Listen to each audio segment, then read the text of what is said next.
the space in front of you, visualize your root guru in the form of Shakyamuni Buddha.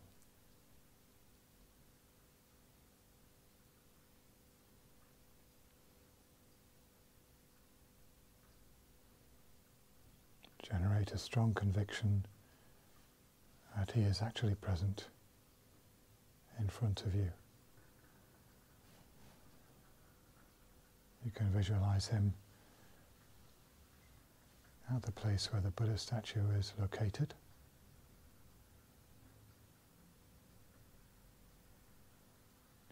Whether your visualization is clear or not, the main point is to feel from your heart that your Guru, who is Shakyamuni Buddha, is genuinely here, able to grant blessings and inspiration to deepen your connection with him, supporting you to become firmly established on the Mahayana path. Generate the actual mind of bodhicitta.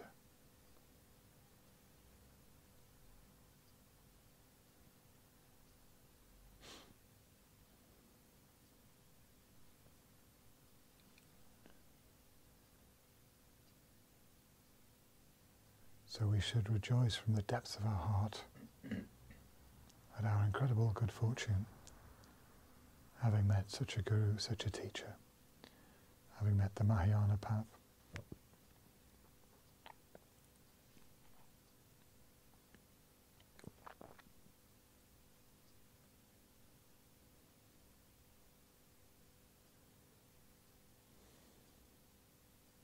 So please meditate on rejoicing. And meditate on taking refuge, meditate on bodhicitta.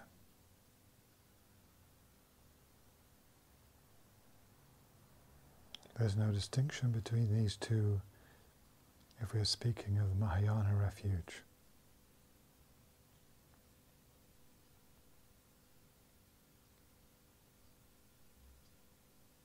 So here to take refuge means to direct our life towards the attainment of full enlightenment for the sake of others.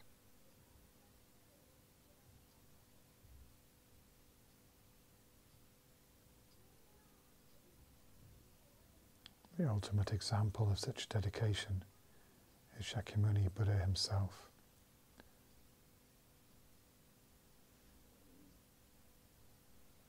Or also your root guru, exactly the same. So this is our role model.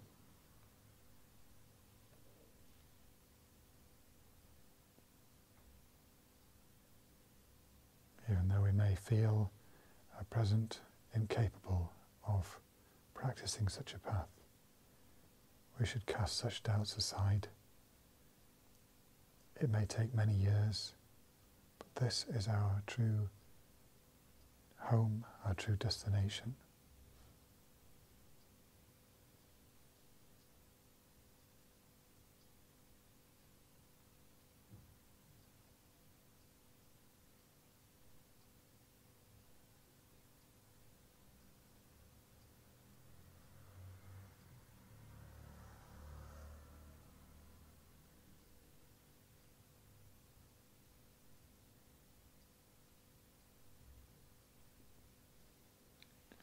So with this mind of refuge and bodhicitta, we recite the prayer, page 22.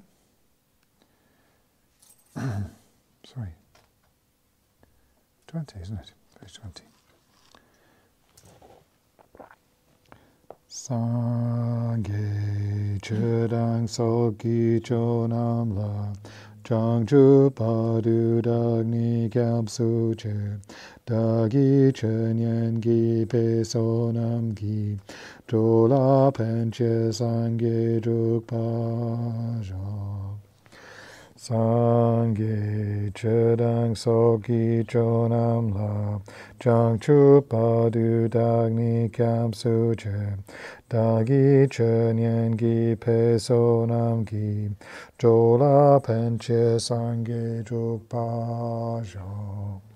Sangye che dang so ki cho nam la, jang chu pa du dag ni kyam su che, dagi che nyen gi pe so nam gi, jo la pen che sangye juk pa jo.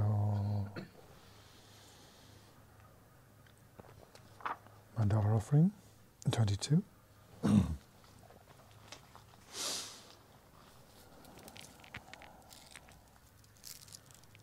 I think we can do the second verse as well. That's good. Saji pe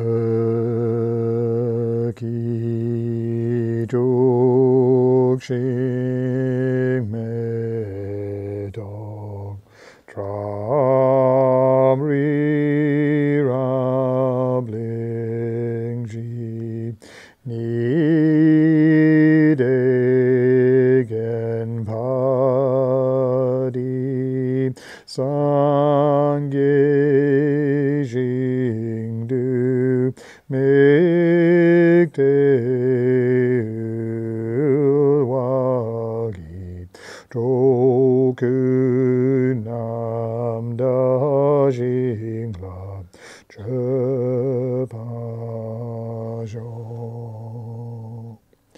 Je tun lama dam pa ke nam ki che ku kala ken se chu zin trik jita chambe du je jin ma zab ge che ki chabab tu so idam guru ratna mandalakam niryatayami.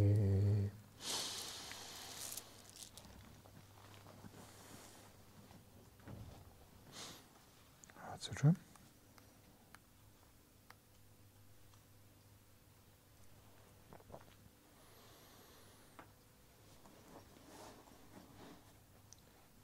Thus did I hear at one time the Bhagavan was dwelling on Masa Vulture's mountain in Rajagriha, together with a great community of monks and a great community of bodhisattvas. At that time, the Bhagavan was absorbed in the concentration on the categories of phenomena called profound perception. Also, at that time, the Bodhisattva Mahasattva Arya Avalokiteshvara looked upon the very practice of the profound perfection of wisdom and beheld those five aggregates also as empty of inherent nature.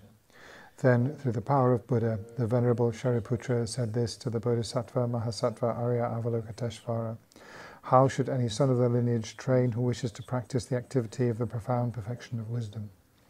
He said that, and the Bodhisattva Mahasattva Arya Avalokiteshvara said this to the Venerable Sharadvatiputra: Shariputra, any son of the lineage or daughter of the lineage who wishes to practice the activity of the profound perfection of wisdom should look upon it like this, correctly and repeatedly beholding those five aggregates also as empty of inherent nature. Form is empty, emptiness is form, emptiness is not other than form, form is also not other than emptiness.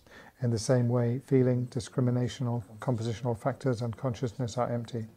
Shariputra, likewise, all phenomena are emptiness, without characteristic, unproduced, unceased, stainless, not without stain, not deficient, not fulfilled. Shariputra, therefore in emptiness there is no form, no feeling, no discrimination, no compositional factors, no consciousness, no eye, no ear, no nose, no tongue, no body, no mind, no visual form, no sound, no odor, no taste, no object of touch, and no phenomenon. There is no I element, and so on, up to and including no mind element and no mental consciousness element. There is no ignorance, no extinction of ignorance, and so on, up to and including no aging and death, and no extinction of aging and death. Similarly, there is no suffering, origination, cessation, and path. There is no exalted wisdom, no attainment, and also no non-attainment. Shariputra, therefore, because there is no attainment, bodhisattvas rely on and dwell in the perfection of wisdom, the mind without obscuration and without fear. Having completely passed beyond error, they reach the end point of nirvana. All the Buddhas who dwell in the three times also manifestly completely awaken to unsurpassable, perfect, complete enlightenment in reliance on the perfection of wisdom. Therefore, the mantra of the perfection of wisdom, the mantra of great knowledge, the unsurpassed mantra, the mantra equal to the unequaled, the mantra that thoroughly pacifies all suffering, should be known as truth since it is not false. The mantra of the perfection of wisdom is declared. Tayata Om Gate Gate Paragate Parasamgate Bodhi Soha. Shariputra, the Bodhisattva Mahasattva, should train in the profound perfection of wisdom like that. Then the Bhagavan arose from that concentration and commended the Bodhisattva Mahasattva Arya Avalokiteshvara, saying, well said, son of the lineage. It is like that. It is like that. One should practice the profound perfection of wisdom just as you have indicated. Even the Tathagatas rejoice. The Bhagavan having thus spoken, the Venerable Sharadvatiputra, the Bodhisattva Mahasattva Arya Avalokiteshvara, those surrounding in their entirety, along with the world of gods, humans, asuras and Gandharvas, were overjoyed and highly praised that spoken by the Bhagavan.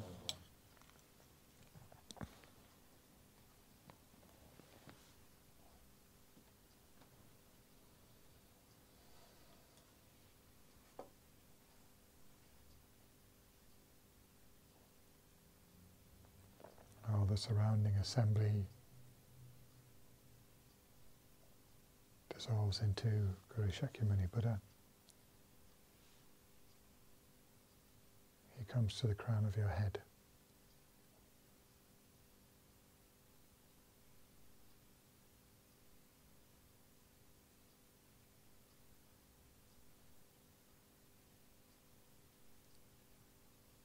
His body dissolves into golden light, which flows down your central channel into your heart, completely purifying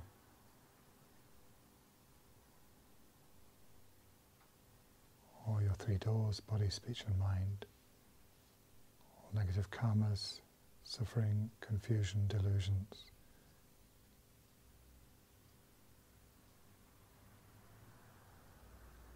Your body becomes very light, pure and blissful.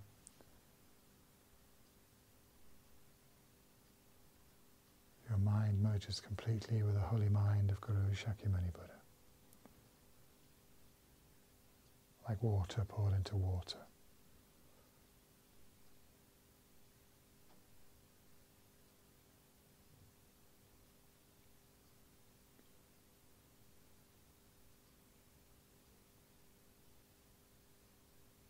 Just abiding on the emptiness of inherent existence of all phenomena.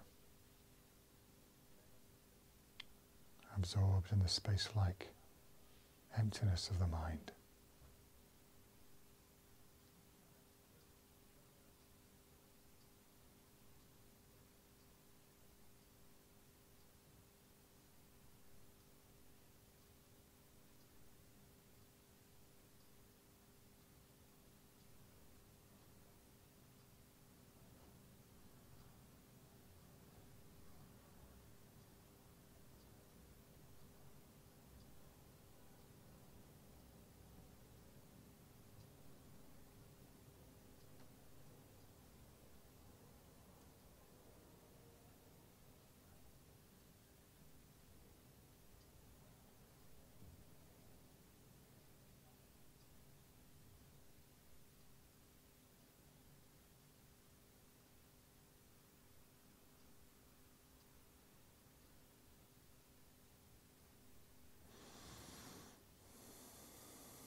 And from that state of absorption into emptiness, you arise in your ordinary form. Return to your physical body and back to the room.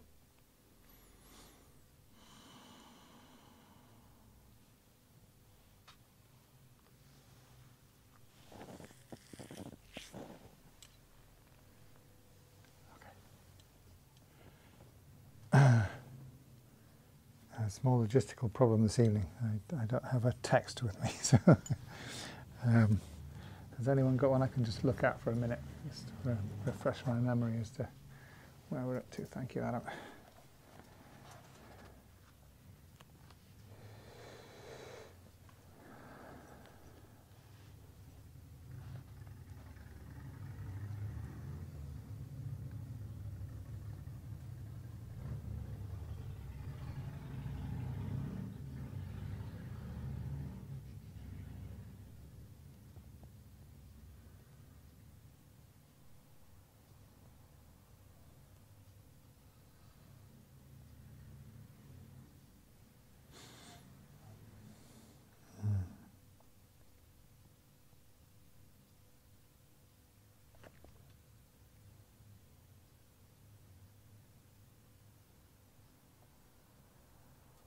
It's a difficult one, actually.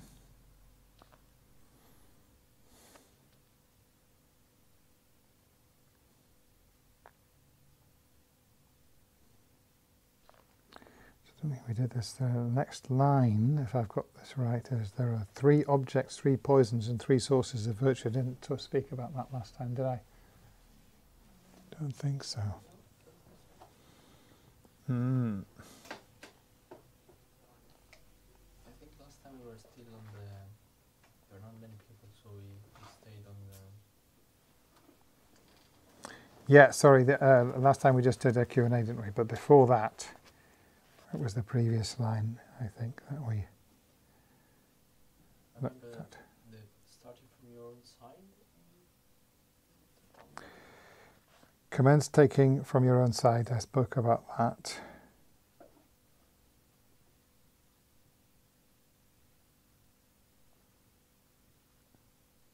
And then the next line says, place these true astride the breath. I may not have commented specifically on that because we've basically done that in the meditation each time.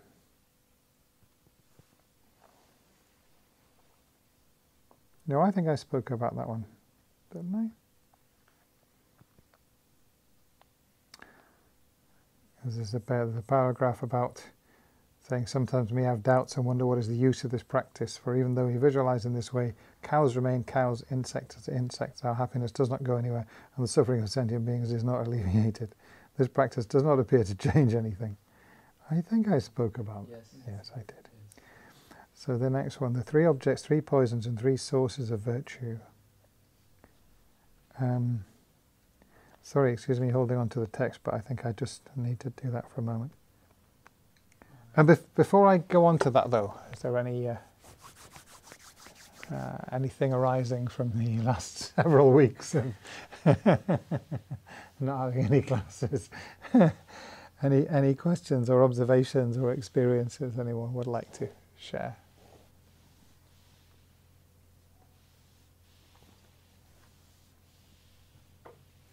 Or shall I just plough on? Plough on, okay.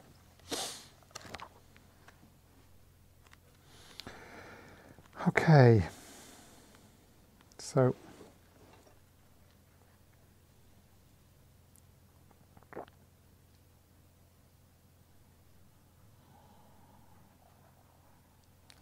I mean, yeah, so straightforwardly enough what these are, they're all related, 3 objects, 3 poisons, 3 sources of virtue. So the three types of object are the objects of attachment, aversion, and ignorance. And those are the 3 poisons, and the 3 sources of virtue are the opposite. So that's straightforward enough. The difficult bit was here it says, in our meditation we should imagine accepting these 3 poisons, a source of all misery from every being in cyclic existence. and replacing them with the three sources of virtue and happiness. Right, so not only are we instructed to take on the suffering, but we're also instructed to take on the causes of suffering. So that other beings are, they are afflicted by attachment, aversion and ignorance, and we are taking those from them, which might suggest that we then, we are kind of trying to increase those, which is clearly like contrary to the foundation of our Dharma practice. You see the problem? This is a difficult one. So, I'm not going to kind of give a lecture about this. I just want to open it up to explore it with you. Any thoughts? What might that mean? Is it, it looks like there's some kind of contradiction there, yeah? How can we be taking attachment, aversion and ignorance into ourselves? Taking suffering into ourselves, like taking your suffering from you and then giving you my happiness. Well, we have a certain resistance to doing that. We don't want to do it. But we can kind of see, okay, even though my purpose in practicing Dharma is to overcome suffering,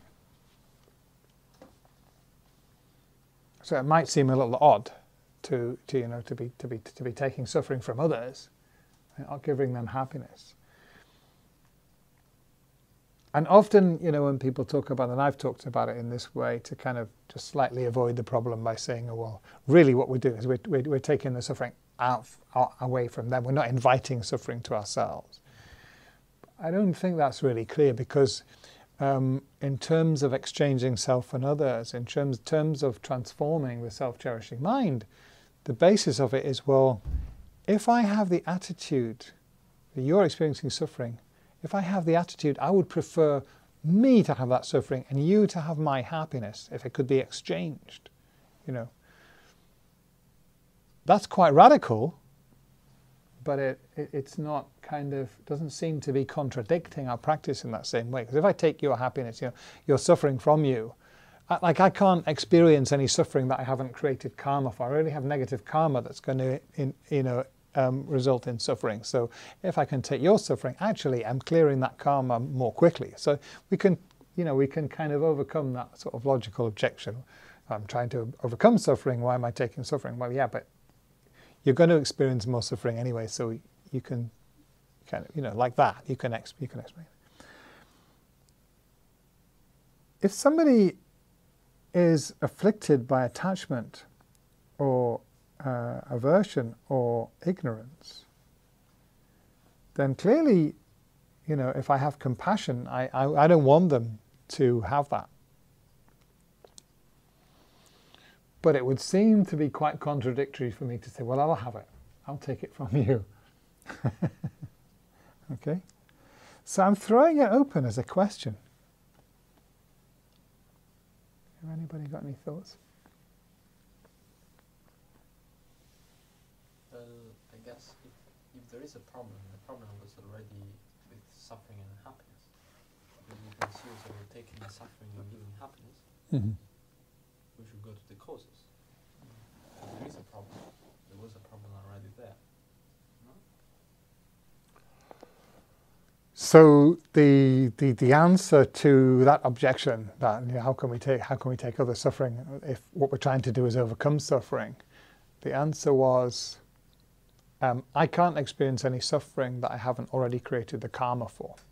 So if I take your suffering, like say you're sick, and I have great compassion, and I meditate on taking your suffering from you, and you get well, and I get sick, okay? Then I can say, yeah, but that's purifying my negative karma. So I already had the negative karma. So it's not like I haven't experienced some suffering that wasn't going to happen to me anyway. In fact, so I can still see that as part of my path towards becoming completely free from suffering. Is this sort of how it becomes a form of purification practice? Tom, Yeah. yeah. It's very powerful purification, yeah. So in that way, Yeah. that's how it's working. If I'm taking on the suffering. But can you apply that to taking on the delusions? Well, it's all the same. It's all the same, isn't it? Isn't it? Yeah. Maybe, Yeah, but can it's you like, it's just taking unpack it to that? the next level, isn't it? It's beyond like physical suffering, mental suffering. It's like Uh-huh. it's like going to the next stage, Mm-hmm. peeling back the layers, and through that, purification process, then Yeah. lessening those poisons within yourself. Hello and welcome. I mean, I think you're right. Yeah. And there still seems to be like a little bit more of a contradiction than with the other one. Do you see what I mean? There's a Okay. So what are you saying the contradiction is? that if I'm there's a I'll just explain for Ivan's benefit. What the point I'm commented on is in the text where it says 3 objects, 3 poisons, and 3 sources of virtue, and we take on. It says in our meditation, which is imagine accepting these 3 poisons, which is attachment, aversion, and ignorance, the source of all misery from every being and cyclic existence, and replacing them with the 3 sources of virtue and happiness, and giving them our virtuous, positive minds. So the question I'm asking is, at least at first sight, it appears there's some kind of contradiction there. It's like, if I'm practicing Dharma, how can I be wanting to take delusions from other people? Taking suffering, yes, we can sort of see that might be. But how it functions, not necessarily how it may appear to function at first glance. The process. Yeah. Mm-hmm. Yeah. So. So Meaning what? Could it be like suffering of change? Suffering of change feels pleasant. Yeah. So if I eat a chocolate cake, Yeah. it feels very good. Yeah. But then it's planting the seed for experiencing suffering. Okay. Could Yeah. it be the same? Experiencing suffering, in the short term, but then for planting the seed. Sure. Yes. But what about the cause of suffering? You don't see a difference?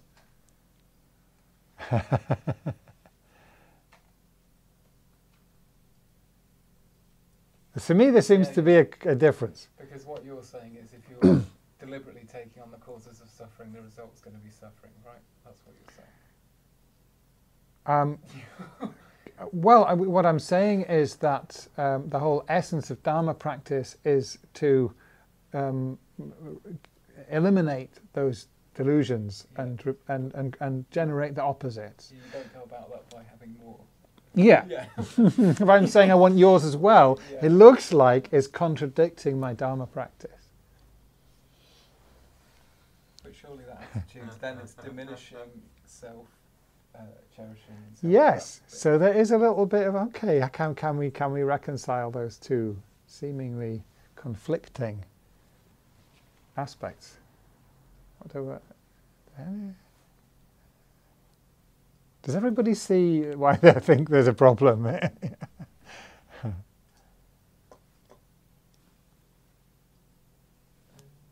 I making any sense? Right, yeah. I'm not talking just gobbledygook.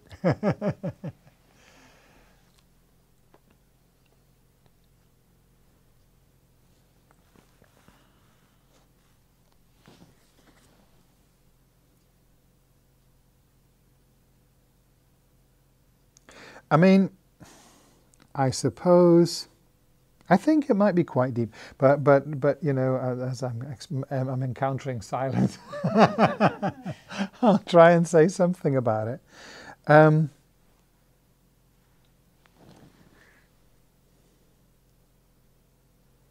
I think again, it's like to do with the short term and the long term. It's like I might actually. If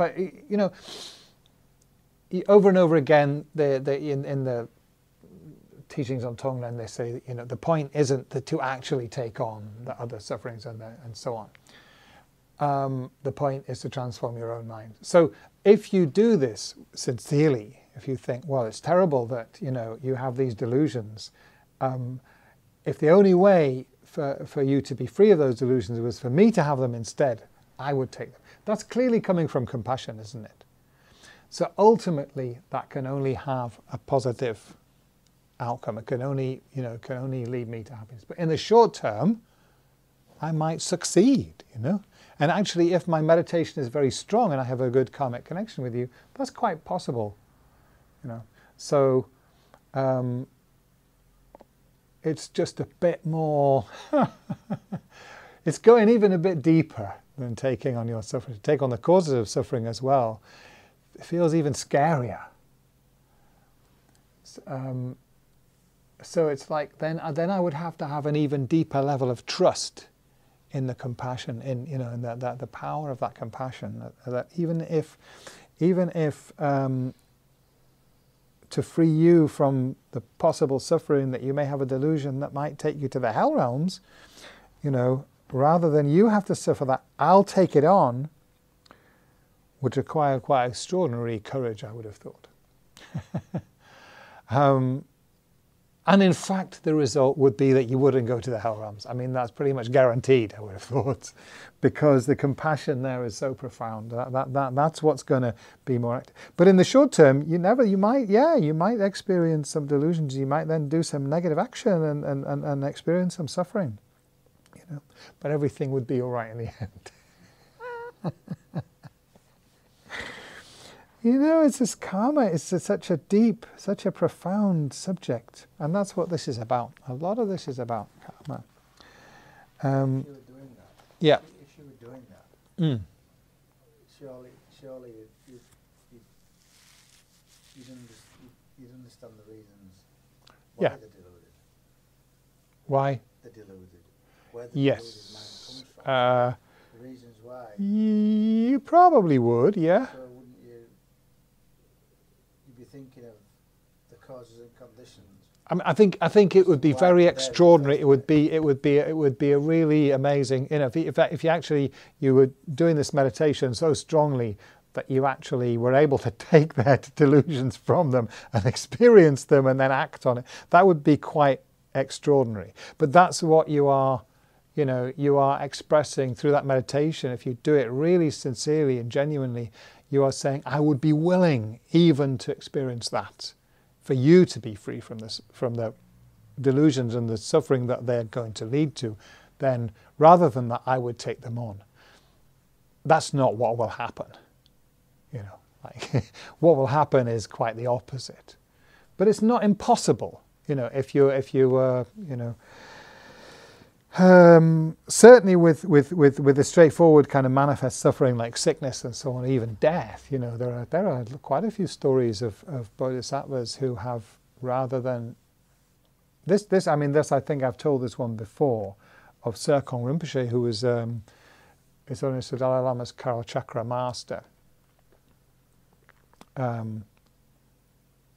After he died, people realized that some of the things he'd said indicated that he had been speaking about that there were karmic obstacles to the life of His Holiness the Dalai Lama, and he said it would be wonderful if people would do this practice very strongly and take on those obstacles for themselves. And there were, you know, high lamas afterwards said that it was very clear to them that he'd actually done that. He'd actually, you know, through such devotion, such compassion, his own high realizations, he'd been able to take on those karmic obstructions himself, and he himself had died as a result. So those things do happen. I think it would be very unlikely to happen like this, but I think it's still saying that. It's still saying that if that was the consequence, I would accept it. Because the ultimate meaning of the Bodhisattva vow is that a Bodhisattva would do anything, would accept any suffering in order to liberate other beings from suffering. Even, even going to the hell realms, you do that. And there are many stories of that. And of course, almost all of those stories, what happens when somebody generates bodhicitta and they make the prayer, even if I have to be reborn in hell, may this person not experience suffering, or if I have to do something, the famous one of the Buddha killing the ferryman. You all know that story, yeah. Everyone knows that, yeah, okay. So when he did that as a bodhisattva, he didn't think, oh, if I do this, I will be born in the Pure Land. But that's what happened. He thought, even if I have to be reborn in hell, I'll kill this person because I can, with my clairvoyance, I can see that's what's most beneficial for everybody here. And then he did it. And then, of course, he didn't take rebirth in hell. But it's important that, he was willing to do that. So we're not being,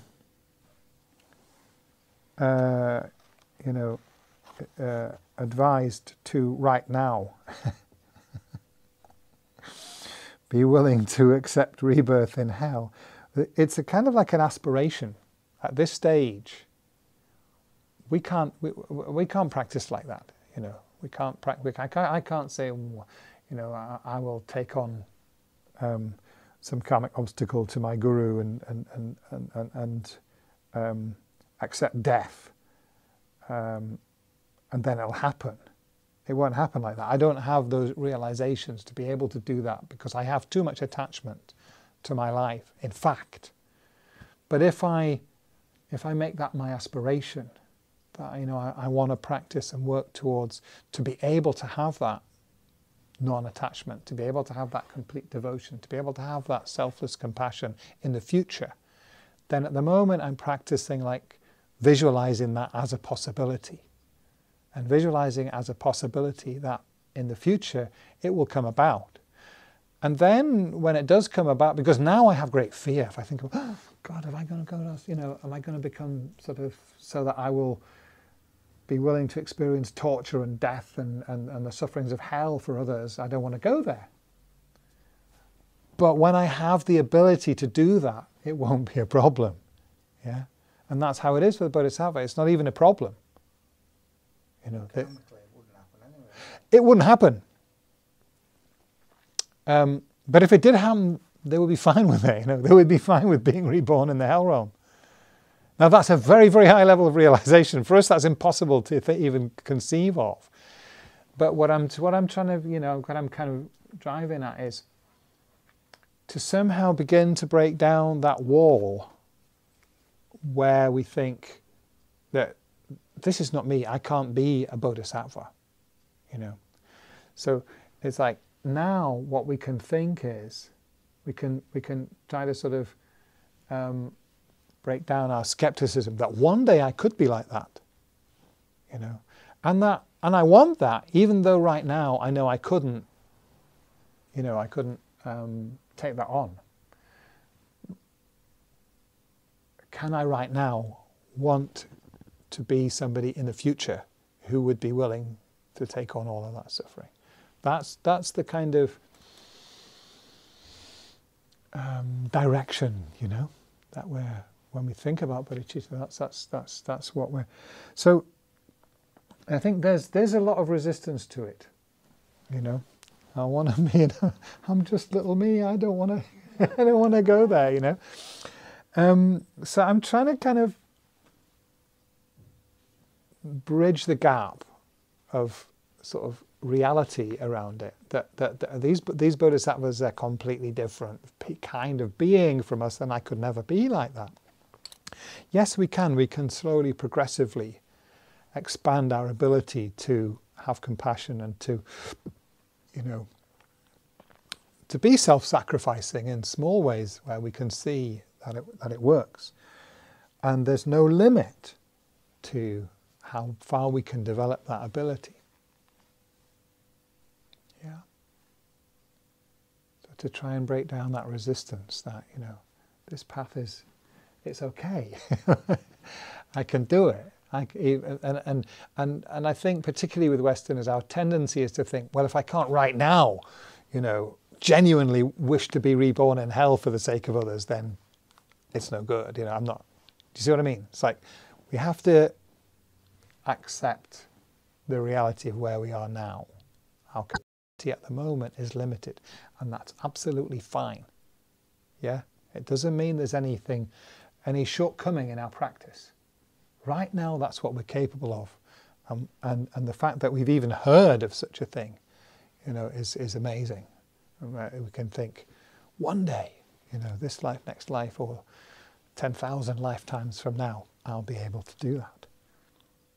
It's kind of like being in, Pardon? It's kind of like being in primary school. Yeah, very like that. Yes, it is. Yeah. In primary school, thinking one day I want to be a nuclear physicist, and you know. But you don't beat yourself up for not being one. No, now. that's exactly right, Ivan. That's a very good example. Yeah, thank you. Okay. So therefore it says, in our meditation, we should imagine, it says imagine, accepting these three poisons, the source of all misery from every being in cyclic existence, and replacing them with the three sources of virtue and happiness, non-attachment, non-aggression, and non-ignorance. This is the abbreviated final instruction.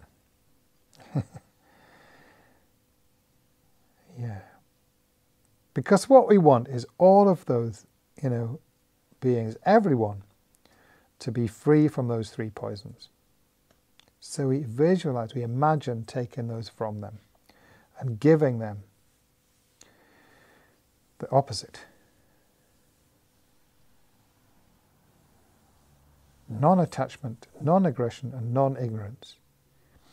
Interestingly, you know, in the Buddhist psychology, you know, there's this classification of all the different mental factors.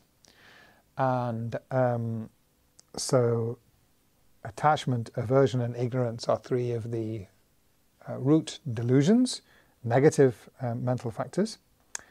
And then there are 6 root delusions and 20 secondary delusions, and there are I think there's 11 virtuous minds, and out of those, some of there are non-attachment, non-aggression, and non-ignorance. So you might think, oh, those are negatives, you know. Like,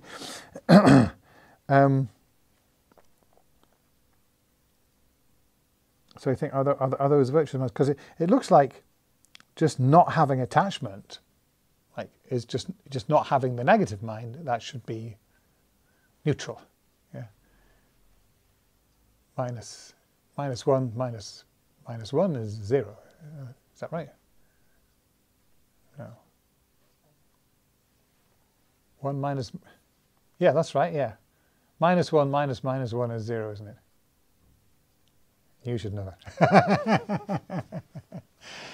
Take a negative and then take the negative away. It should be 0. But no, it says non-attachment. It's a virtuous mind. It's a +1. So that maths is different. Non-attachment is a virtuous mind. And when you think about it, it is, isn't it? Like, if we can walk around being completely free from attachment, that's pretty good. It's not just not bad, it's very good. Non-aggression, to have no aggression, whatever anybody does, that's good. To have no ignorance, that's very clear, isn't it? To have no ignorance, that's definitely good. So that's what we want others to have. And we want to take away from them those 3 poisons. So, of course, then they qualify. If we seriously engage the practice of giving and taking, little harm or suffering comes to us. When it does, we accept it. Of course, because we've asked for it. So we can rejoice our meditation is working. And by realizing that its deep cause lies in a past unwholesome action, we transform it into the path to liberation. Very important. Our response to suffering is, aha, I created the cause for that. Now that karmic cause has ripened fully and it's gone. So now, by having that thought, which enables me to completely accept the suffering instead of bitching about it and generating a negative mind. Who am I going to blame for this? What am I going to do to them? I say, that negative karma is gone. Praise the Lord. No, sorry. Praise the Buddha. Yeah. So then, if we accept it, we have peace of mind about it. I've experienced some suffering. That's okay, because that's eliminated the negative karma. Because negative karma is not only, the longer it stays there, the more suffering you're going to experience, because it by its nature is expandable. By its nature it grows, because it's like a seed that's growing in your mind. So to get rid of it sooner, that's good. Even more, that negative karma also has a tendency to create more negative karma when it ripens. So we can be very happy if we ever experience any suffering. This is a lojong. This is it. It's crazy Dharma wisdom. If I'm experiencing any suffering, I can be happy about it. And it sounds crazy, but actually, wouldn't it be great if we could, yeah,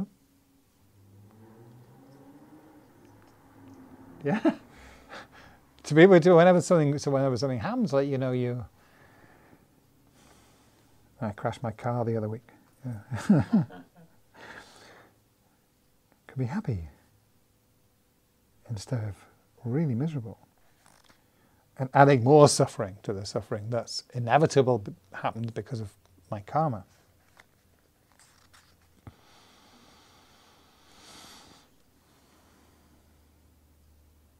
Yeah, but you couldn't feel happy about crashing your car, no matter how much positive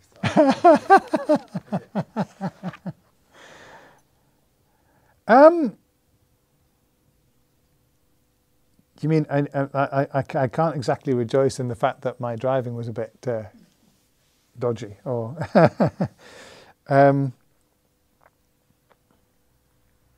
no? What you're happy about is that karma has been eliminated. It's finished. Yeah. It's happened to you instead of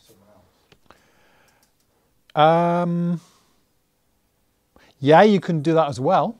Whenever you do experience any something, very much Lama Zopa often talks about this.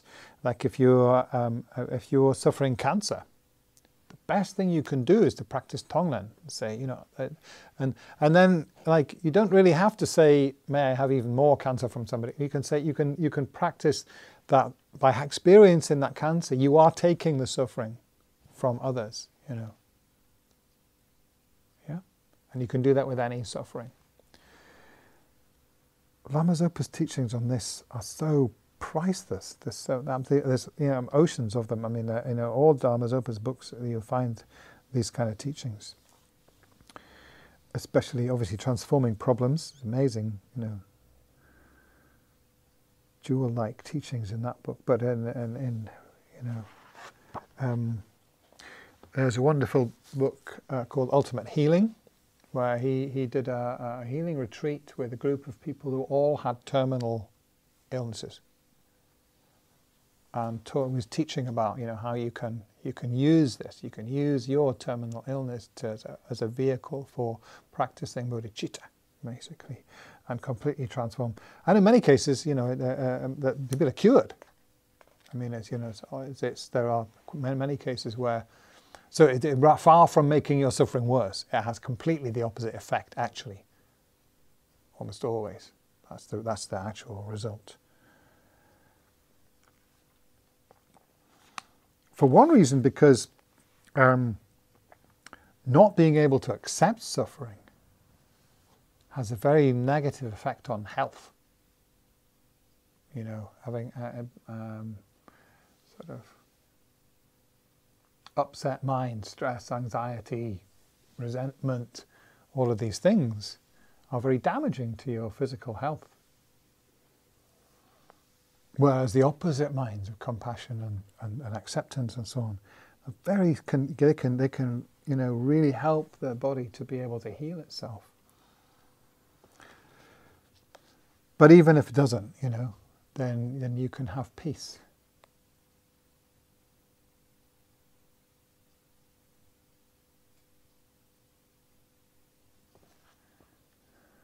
Just as a bird flaps its wings to fly higher and is further assisted by the wind blowing from beneath, in the same way we too are assisted by two vital forces as we develop the awakening mind. These are accepting all the trouble and suffering of others upon ourselves and giving them all our merit, virtues and excellent qualities such as wisdom and compassion. We should practice this not only in our imagination, but when circumstances arise and there is a chance to help others. In fact, we must spontaneously do whatever we can to assist them. Do not apply our practice to our everyday actions. We're being hypocritical and deceiving ourselves. Yeah, makes sense, doesn't it? So, again, I think that has a lot to do with making it real, So if we do this, the Tonglen practice, then hopefully it will come to mind when we're in a situation where someone is suffering. And it will remind us, to make that bit of extra effort and be, not kind of put our own comfort and convenience first. I mean, there are some sort of caveats to that, because I think it's possible to interpret this in a simplistic fashion, where, we think, if I sort of act as a martyr, right, and in a sort of simplistic way, accepting all kinds of negative behavior from somebody else, at great cost to myself.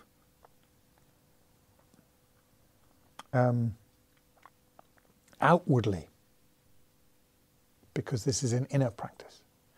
So if I'm doing that and it's a detriment to myself, it's probably not helping them in reality.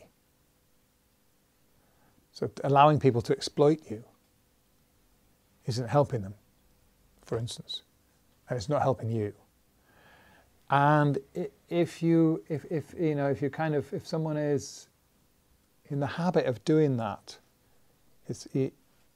they probably should examine their motivation. Is that a genuinely, bodhicitta, dharma motivation, or is it something else? Is there other? So what I'm saying is, you often get questions about this. Well, it wouldn't make any sense to do so and so and so and so, like that would then cause great harm to yourself and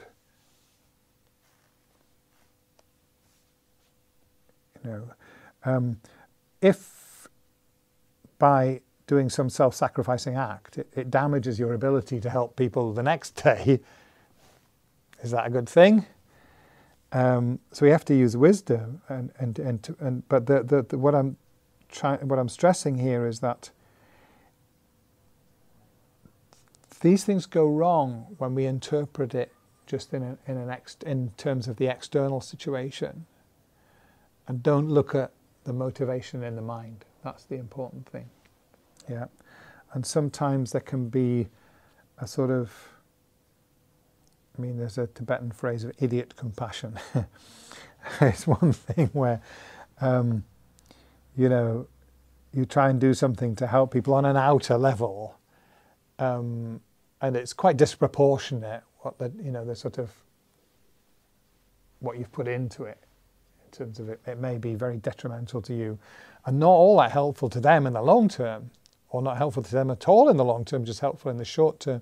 Because if we're thinking materialistically, just sort of giving people money or something, or, those kind of things, or some fairly superficial external benefit, if it's not coming from the right place internally, if it's not coming from compassion and actual wisdom, that's not what this is about. what it's about is changing our mind. And, you know, if we have real compassion in our real compassion knows what to do, and it knows when it's helpful. Sometimes it's not helpful. Sometimes, you know, somebody's suffering and there's nothing externally that we can do to help them. We just have to leave them in it sometimes. You know, sometimes, like, if somebody's have strong delusions and you can see that they're suffering, you try to help them, it just makes it worse, and they get very angry and, you know, reject it, what you're trying to do. So then you back off, you know, you don't, but you can still have the compassion internally and make prayers. Prayer is very, very effective sometimes. If you can't do anything externally, then pray. It often works.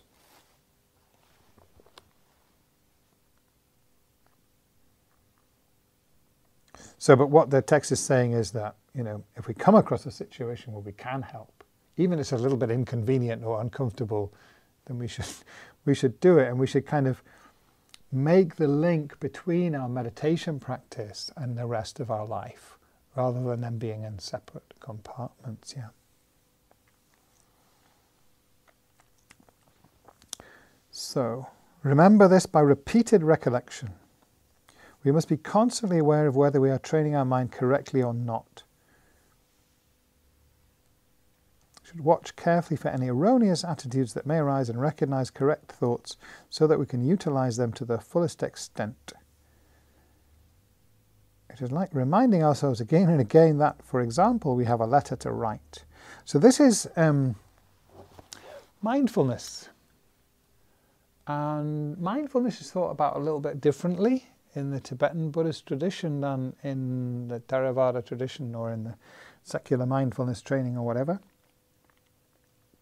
If you want to know what mindfulness is from the Mahayana point of view, like in this Buddhist tradition, then you should read the 5th chapter of Shantadeva's Guide to the Bodhisattva's Way of Life. It explains very, very clearly.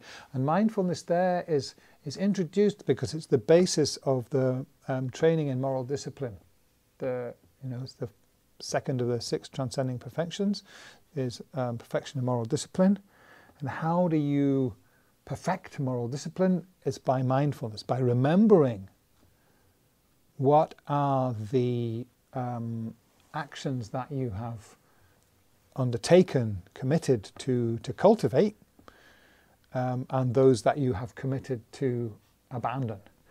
So that is not only the bodhisattva vows and so forth, but also because those are some of them are things that if you hadn't taken those vows, you wouldn't have a commitment to abandon them or do them.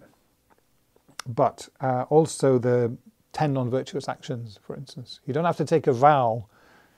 If you're following Buddhism, you're committed to abandoning the 10 non-virtuous actions anyway. You don't have to take a special vow for that to apply to you. Whereas some of the bodhisattva vows and tantric vows, it only becomes an obligation because you've taken those vows. Yeah. So you cannot keep those vows and those commitments to practice virtuous actions and abandon non-virtuous actions unless you're continually mindful. Yeah. And so in the 8 verses training the mind, the 3rd verse says, what does it say? Anybody remember?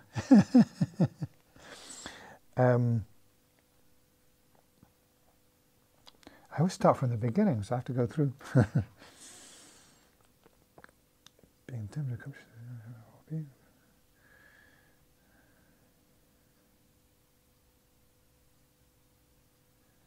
I'm losing it today. I'm going to read it. I definitely know these verses, but to save time, it's at the end. It's the end of the book, isn't it?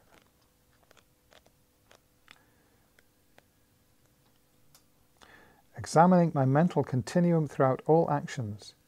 As soon as a mental affliction arises, endangering myself and others, by facing it, I shall strictly avert it. That's it in a nutshell. Yeah. So This takes a lot of practice, a lot of work.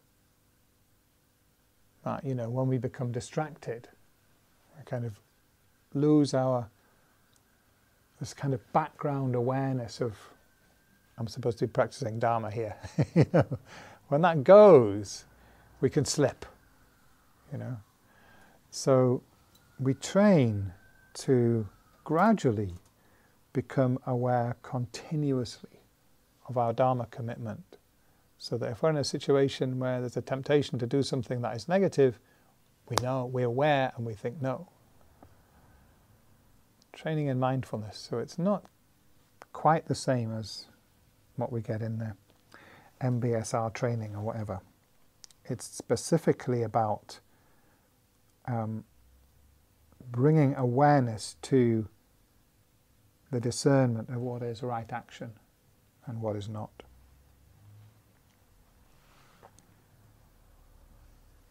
Finally, practice every activity by these words. Whatever we do, we should always practice according to these teachings, whether we're sleeping, eating, walking, or meditating.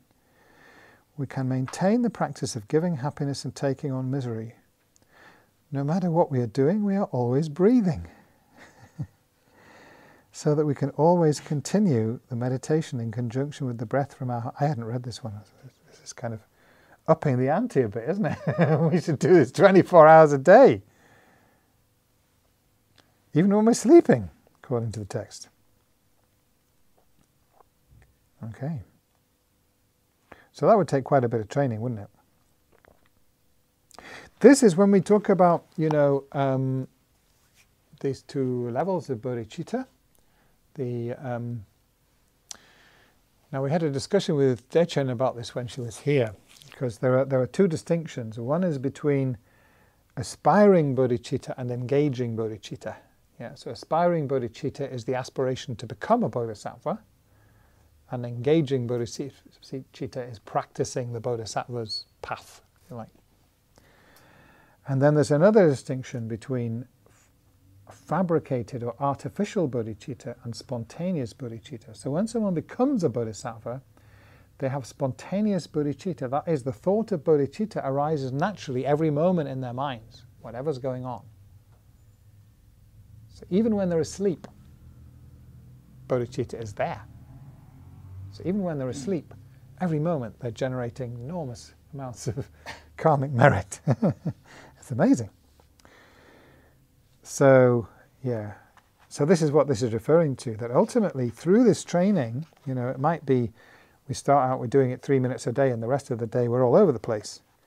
But if we keep doing it every day, and then we slowly increase, you know, our meditation practice, and we try to bring it in, try to be more mindful the rest of the time, eventually it's there all the time, naturally, spontaneously, even when we're asleep.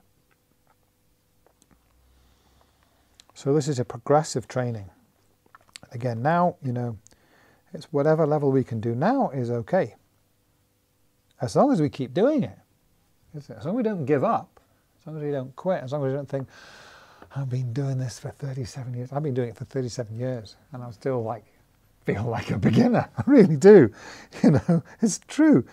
But I know that I've made some progress. I've definitely made some progress. So I'm keeping on doing it. And if it takes me another 37 years, you know, to get a little bit further, okay. As long as I don't quit. If I say, oh, God, I've been doing it for 37 years and I'm tired, I'm not doing it anymore, watch it.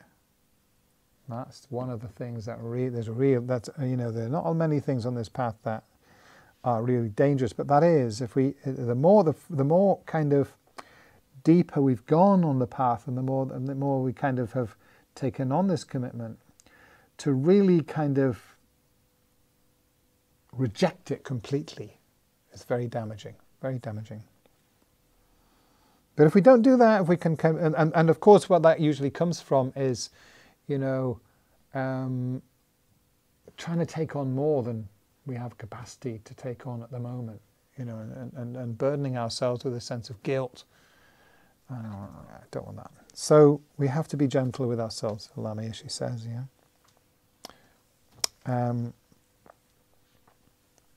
So as long as we do that, and as long as we continue, keep our practice consistent, then eventually that's what will happen, and we will become one of those beings that we see. The lamas, the high lamas, you can see it. You can see wherever they are, whoever they're with, it's just pouring out of them. And that is available. Ultimately, that's where we're headed. So we can see again that this mindfulness is really important here, isn't it? Like if we keep reminding ourselves, and the practice of mindfulness consists in, oops, I've lost it. Bring it back again, noticing that we've not been mindful, because we don't, when the mindfulness goes, you don't really notice it until something happens and you think, hello, that wasn't very mindful, but, and it's through making it was a Suzuki Roshi, wasn't it, who defined Dharma practice as one continuous mistake. That's great. He's so very eloquent, I think. He got some great quotes from him. One continuous mistake. We're walking along, we fall over. We think, oh, I've fallen over. What happened? I must have been not paying attention. And so through falling over enough times, we eventually start to pay attention. Right. We hope. Where was I? Yeah. So in the end, through that training in mindfulness, and through doing our daily meditation practice, so it becomes more and more like second nature to us. And you suddenly find you walking along, you hadn't realised, oh, I'm doing it. I'm meditating. You hadn't intended to do it, But sometimes it just happens like that, or you're sitting somewhere and you realise you're meditating. So gradually it becomes more and more just part of our being, so that we're never away from it. Correct motivation for every action is essential. For instance, we should not eat merely to satisfy our hunger. Rather, by remembering that this action is also a method of helping other beings. We should feel that we're eating in order to maintain strength, prolong our life, and thereby be able to fulfill our aspiration of benefiting others. That's a very kind of balanced way of looking at it, isn't it? We need to look after ourselves so that we can look after other people. If we kind of try and deprive ourselves, practice sort of self-denial and all the rest of it, beyond our present ability, then we're damaging our ability to help others. I mean, we do read about these great yogis, that lived on 1 grain of rice a day for years or something like that, and okay, that's amazing. But that's because they had very, very high realizations. They were not damaging themselves by doing that. They're not, they're fine with it. Milarepa,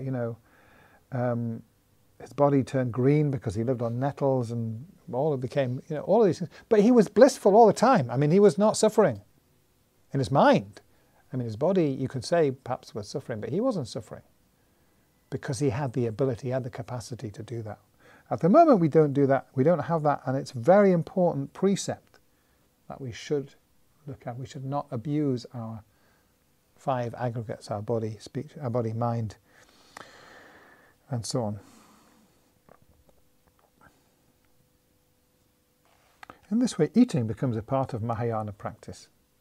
Okay, that's a good selling point, isn't it? You can say to people, look, if you don't like meditation, you want to be a Buddhist, but you can just eat in the right way, with the right motivation.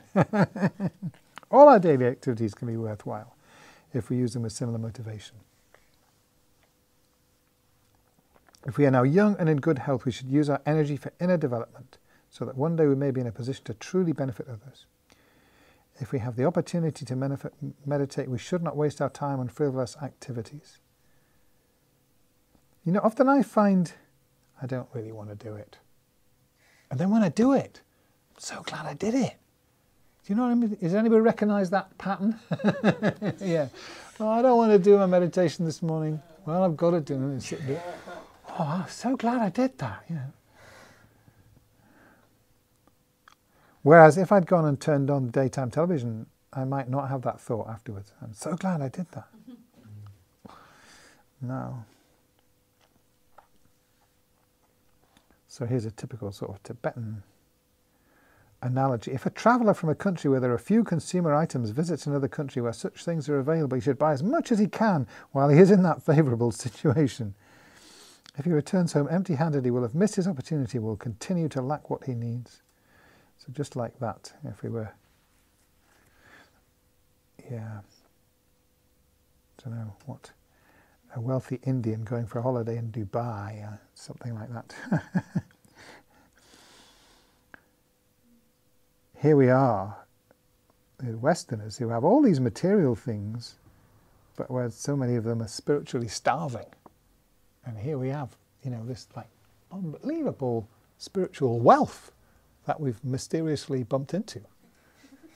Don't waste the opportunity, Geshe Rabdin is saying. If we fail to take Dharma instructions to heart, the time we have spent hearing or reading them will have been wasted. Oh dear. Okay.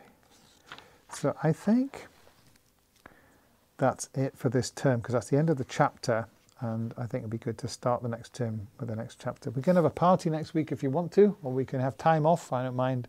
And then the following week is Dalai Lama's birthday on the 6th of July. So, bit of time for discussion. Any questions, observations about any of it? Because now we've that was the main course. A little bit of time. Yes. Like the last section you were talking about is quite precious human life, sort of. Precious human life. Yeah. Yeah. What about it? Sorry. I don't know. It's just Oh, okay. about it. Yes. Yes. Very, very important to appreciate that. Yeah. Yeah. Yeah. That meditation, together with the death awareness meditation, is what is our insurance policy against wasting our life. You do those meditations sincerely and repeatedly, you will not waste your life. You recognize the potential value of this human life that we have, the opportunity, the spiritual opportunity that we have, and how precarious it is. You know, it could go at any time, and it's definitely going to go soon. Even if it's 70 years away, it will seem like that quick when it comes. So those two meditations are the ones that have the power to galvanize us to do our spiritual practice. So I recommend to do those meditations, especially if you feel you're not quite galvanized enough. From time to time we're a little bit flat, you know, then maybe it's good to do those meditations at that time. Yeah. Any other thoughts?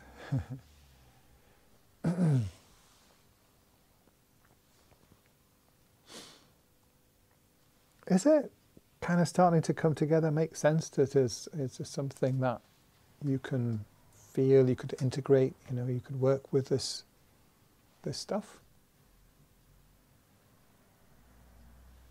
Because initially it's pretty challenging, isn't it? So my yeah? Just doing it, isn't it? Doing it, yeah, that's very true. Yeah, absolutely, yeah. Do it, yeah. All sounds like what we're... Hmm? All sounds like it's, yeah, we're good, we should be doing this and we want to, but actually doing it. And that's But that's a start, isn't it? I mean, to see the benefit, to see the potential benefit, that's a start. And then to practice and keeping it up Mm. is, it is a challenge. It is, and I think, you know,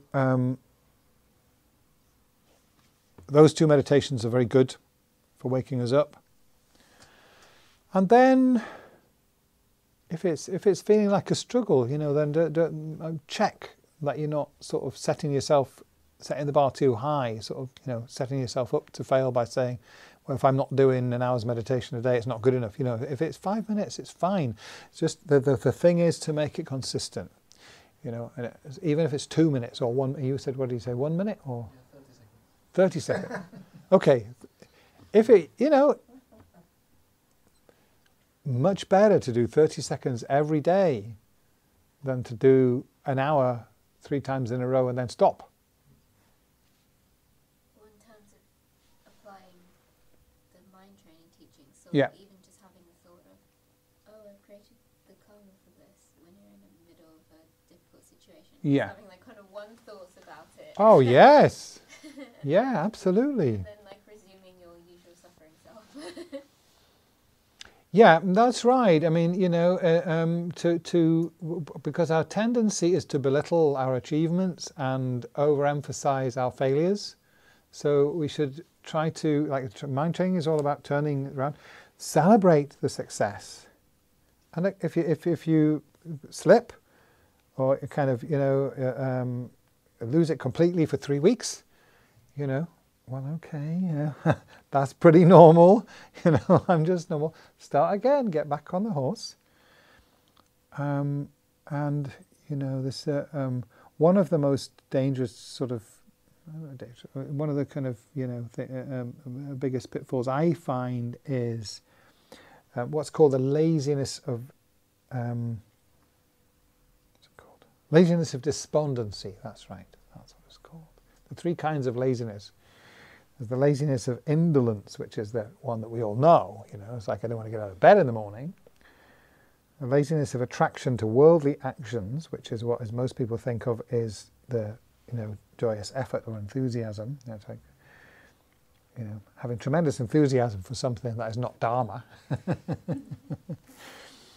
And then the third one is the real, this is a killer, you know, the laziness of despondency. Oh, I've been practicing for 10 years and I'm still not enlightened. It's no good. I'm hopeless. The really, that thought is very, very, you know, that tendency is very, very common in our society. You know, it's like, well, I think we're all a bit subject to it. And so it's important to celebrate, you know, the little successes and to accept, you know, that, well, my progress is a bit slow. I've been practicing for 37 years and so on, you know. Okay. But actually that's very normal. And even the people that they practice for 3 years and they're fully enlightened, so it happens. But what did they do in their last life, you know? They must have done something, you know, pretty amazing to be able to do that. So, you know, like it goes back and back, and you think, well, not so long ago they were just like me. Not so long before he became a Buddha, the Buddha was just like us. All enlightened beings began just like us. They had all of our failings and faults. So we never should doubt that we have the capacity to achieve enlightenment. We absolutely do.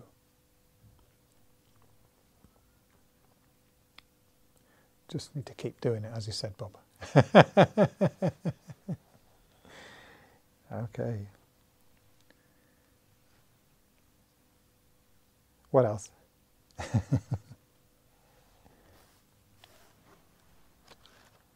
Is it good stuff? What do you think of it? You think it's, yeah, it's good stuff.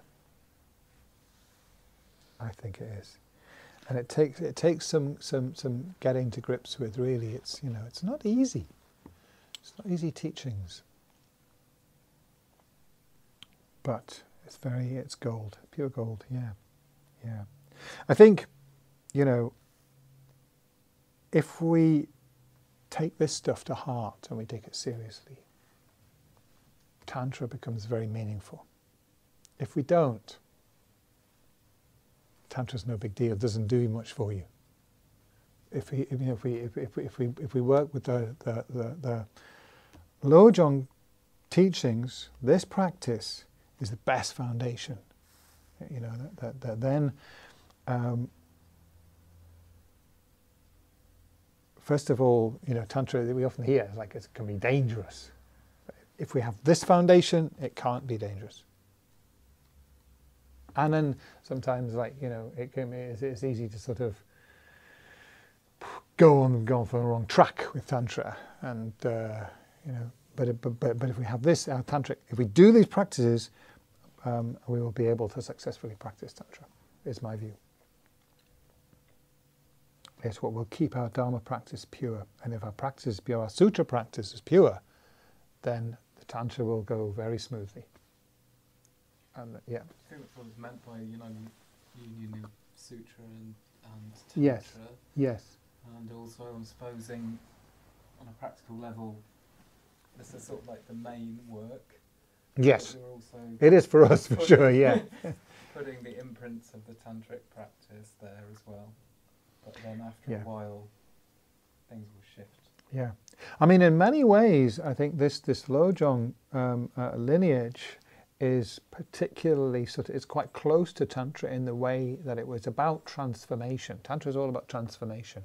And this is about transformation. Just, you can often see that there's a very close connection between some of the tantric practices and these practices. That, it's. Is there instruction about Tonglen to do with like how the breath comes in and moves in the channels? Or not? Good question. I mean, my immediate answer to that is probably yes. I would be prepared to bet there'll be that kind of thing. Yeah, I can't call it to mind at the moment, or maybe I haven't, heard about that. But that's the kind of thing you were likely to find. Yeah, that there is correspondence. Actually, I mean, I've not done a study of it, but I know there are some things, and probably a lot of things in here that are, if you knew Tantra well, you would see, aha, this is like specifically laying the groundwork for such and such a tantric practice. Yeah. Apologies, Dave, I need to go. Very nice to see you, Bob. Thanks for coming. So when is the actual next class then? Well, as I said before Bob leaves, we can decide if we want to meet. I mean, we can meet and just, have a bit of a party and have a chat and review, but... I personally, I'm away for the next... Yeah, you're away anyway, yeah. So the next class will be next term, other than that. Yes, it will be September. Exactly what date, I'm not quite sure yet, but the programme will be out in the fairly near future, so it'll be early September. Okay. Yeah, not exactly sure when. Yeah. Well, thank you very much for everything so far. Thank you, Bob. It's really nice to see you. All right, okay. Have a good summer. Have a nice summer, everybody. Yeah. Okay. So shall we do a bit more meditation? Thank you, Adam. Apologise for having to deprive you of your text. It was just because I was kind of not where I expected to be this afternoon, so I couldn't kind of retrieve the book.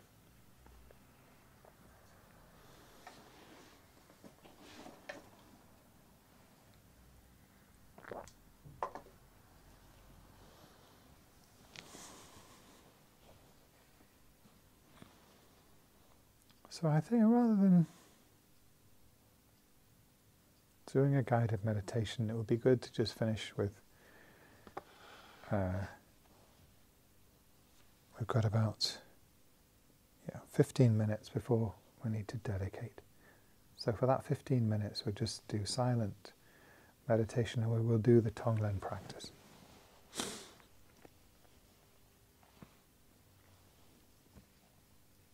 Everyone knows how to do it, yeah?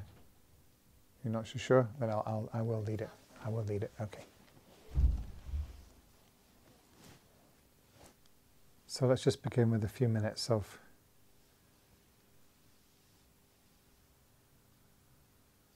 take time to relax the body, check your posture, and focus on the breathing. So we'll just do that for 5 minutes to calm and center the mind and relax the body.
So bring to mind someone that you know well and someone that you care about who is at this moment experiencing a lot of suffering.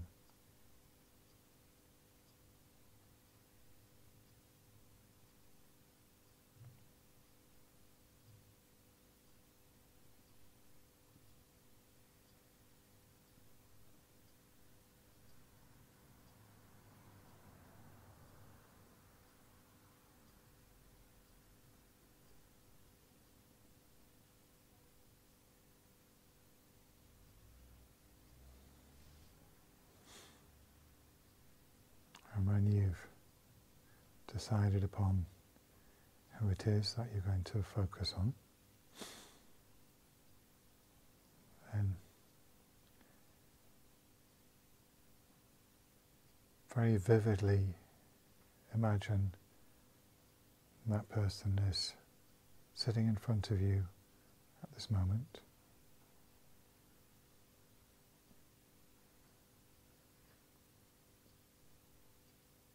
And think about the suffering that they're experiencing. Bring that vividly to your mind.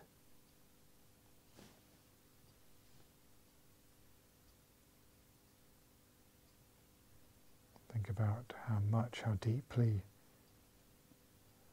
you would like them to be free from that suffering.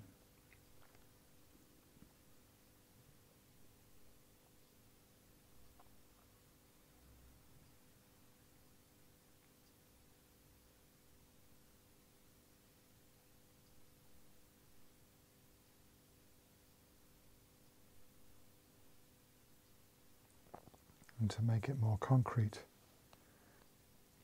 imagine that suffering in the form of a mass of dark black smoke in the area of their heart, inside their body.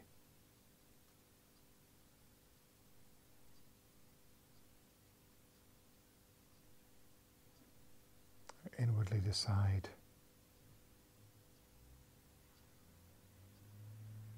I will take this suffering from this person. As you breathe in, visualize that your breath is drawing that black smoke out of their body into your nostrils, down into your body, right down to your heart. At your heart, visualize a dense black mass of your own self-cherishing mind, your own self-centered attitude. And as it meets that, they both instantly destroyed, disappear. And once again, as you breathe in, strongly imagine you are drawing that suffering, that dark smoke out of their body, down into your heart. And with an explosion, it destroys your own self-cherishing in the form of a dense, dark, black mass that is completely disintegrated. Do that 4 or 5 times. And strongly feel that you are actually doing it. You're actually taking that suffering from them into yourself, accepting it, removing it, clearing it from them.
as you continue doing the meditation of taking suffering on the breath, you can now add on each out breath, as you breathe out, visualize your own happiness, well-being,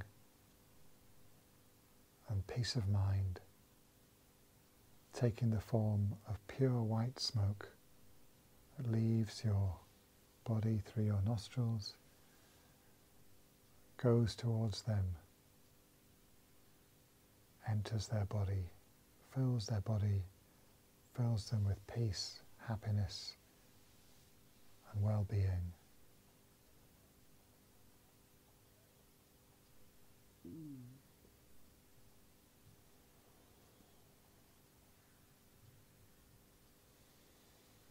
And so you can alternate taking suffering and giving happiness.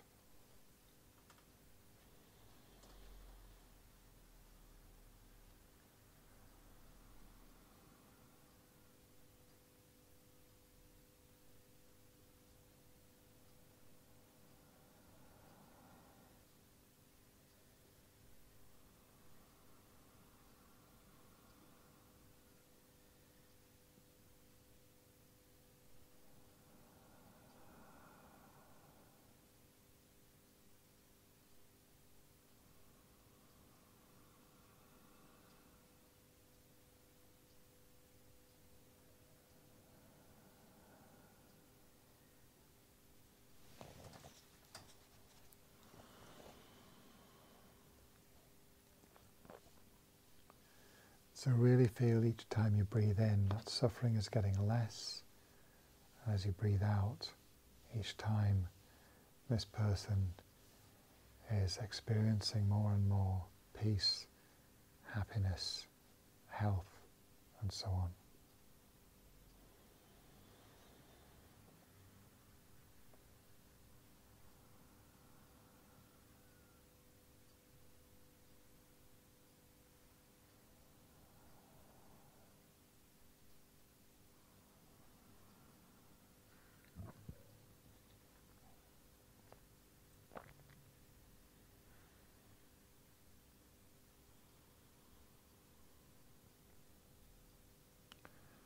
And now we'll expand the meditation a little.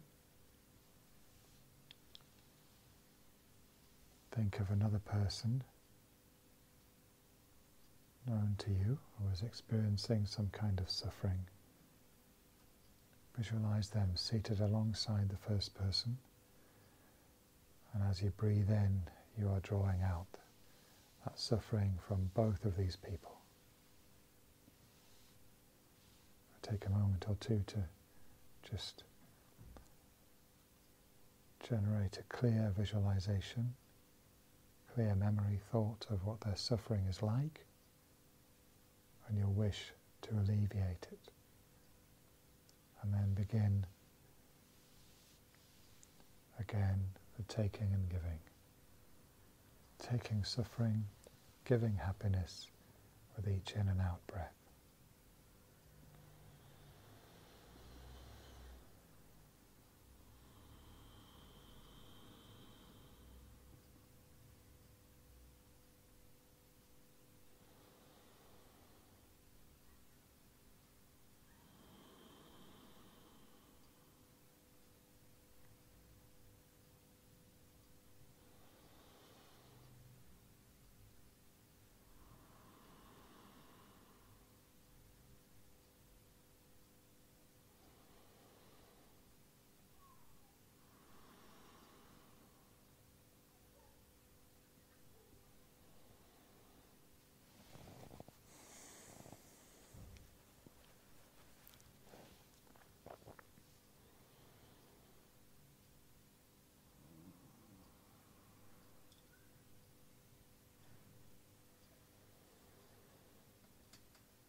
include some more people, 3 or 4 people that you know that are suffering, and then continue progressively expanding it. Every 7 or 8 breaths, bring in another circle of people. You don't have to be very specific people, but you can think of various types of suffering.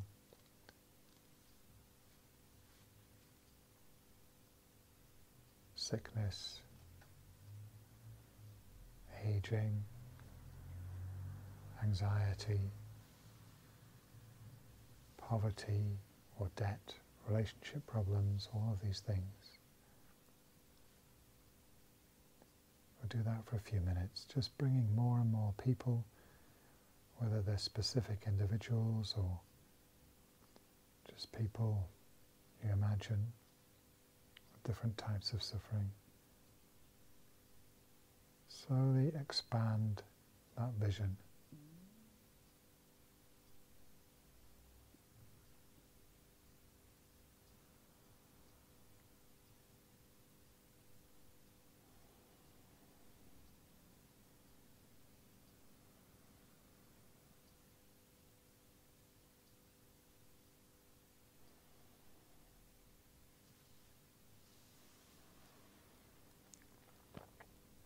You might want to include the people affected by the Grenfell fire or the terrorist attacks and so on.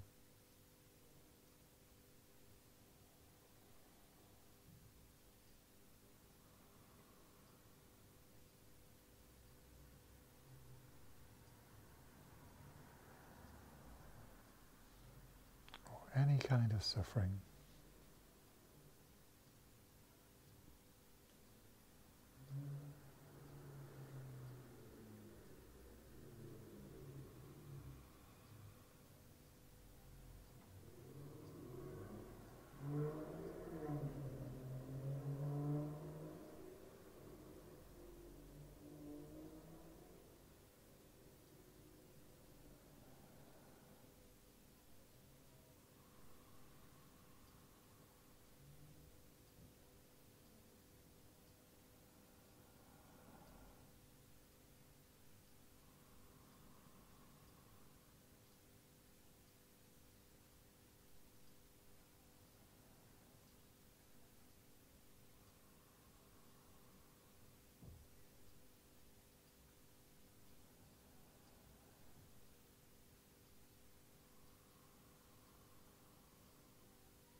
Really expand your visualization.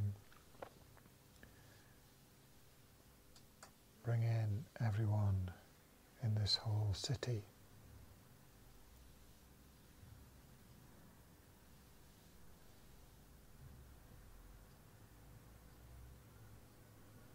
All the different kinds of suffering.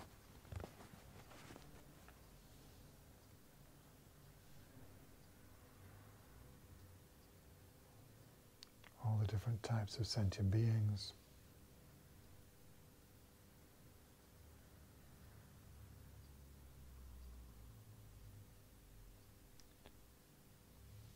All the sentient beings in this country.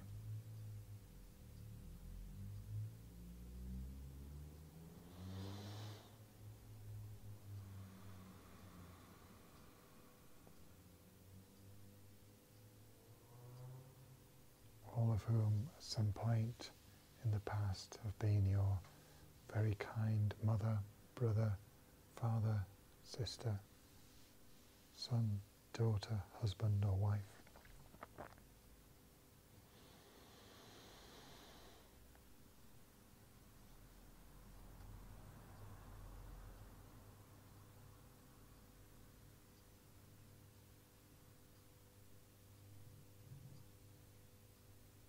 Imagine you have the power to take their suffering from them, breathing it down into yourself, and to give them every happiness, pure peace, the bliss of enlightenment.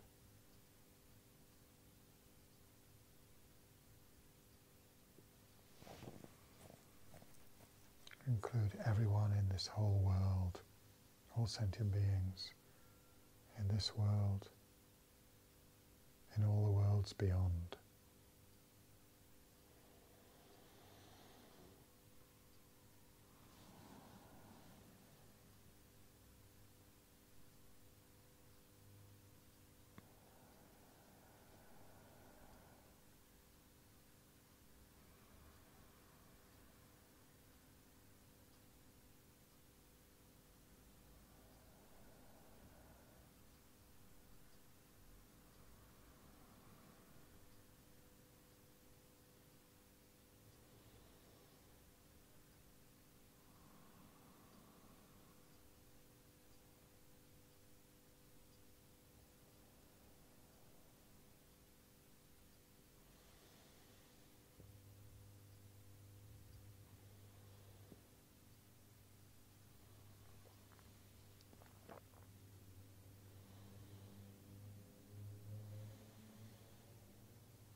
And imagine that you have taken all their suffering from them and brought them all to the supreme happiness of perfect enlightenment. Feel great joy.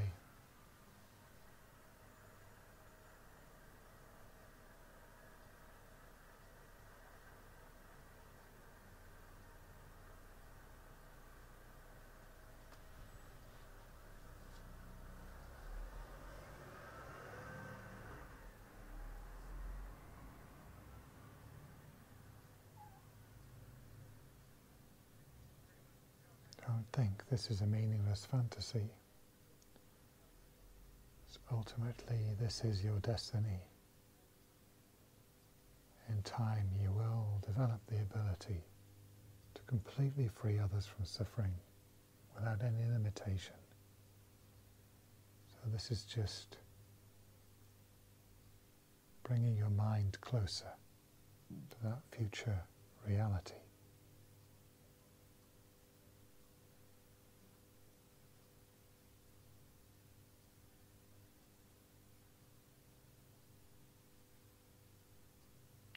All sentient beings,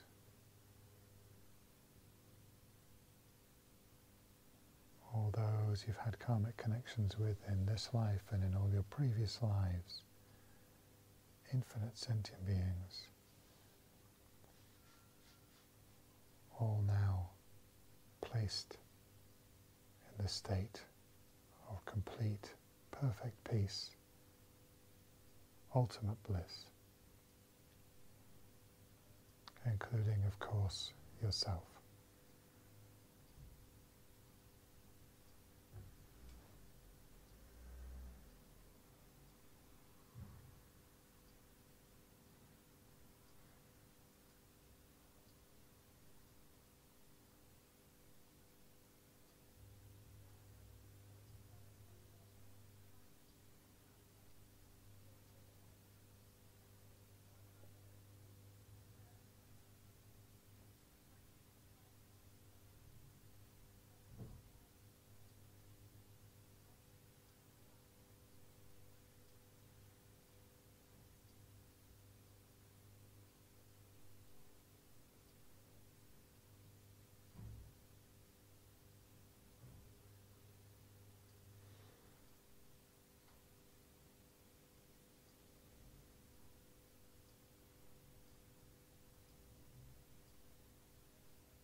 Invocation prayers, 22.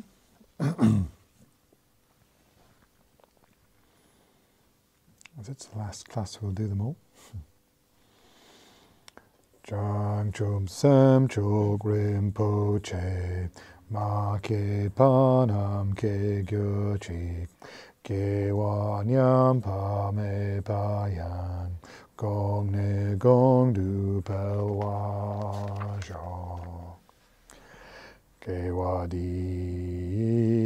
Nyor Du Dak Lama Sangye Dro Gyor Ne Dro Wa Chi Kyang Ma Lu Pa De Yi Sa La Ge Pa Shok Jampal Pa Wo Ji Ta Ken Pe Dan Kun Tu Zang Po De Yang De Jin Te De Da Kun Gi Je Su Dak Lob Che Ke Wa Di Dak Tam Che Rak Tu Ngo Du Sum Shek Pe Gel Wa Tam Che Ki Ngo Wa Gang La Chok Tu Ngak Pa De Da Gi Ge Wei Tsa Wa Di Kun Kyang Zang Po Che Che Rab Tu Ngo Wa Gi.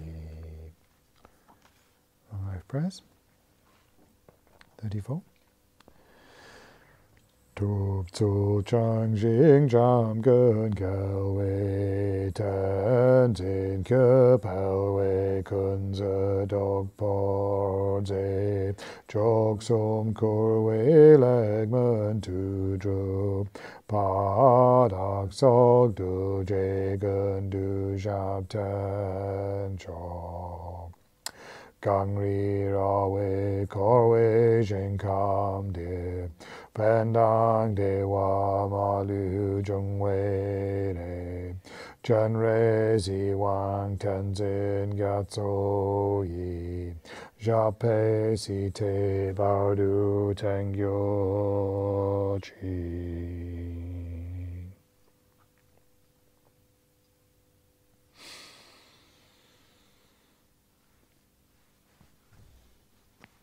Thank you very much.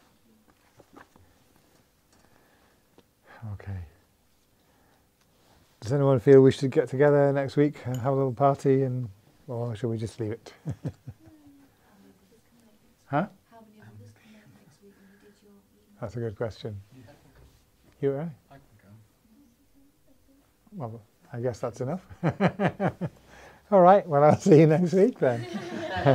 I'll think about what to do. I will do a little bit of practice, maybe do a short puja or something, and we'll bring some food and just have a nice evening. That would be very nice. Okay? So did you have a suggestion, Ivan? Were you going to say something? Just review. Was what? We can just review. Review? Yes, we can do a bit of that as well, of course. Yeah. But I think we should do a little bit of celebration. Yeah, have some tea and buns. Okay, thank you very much.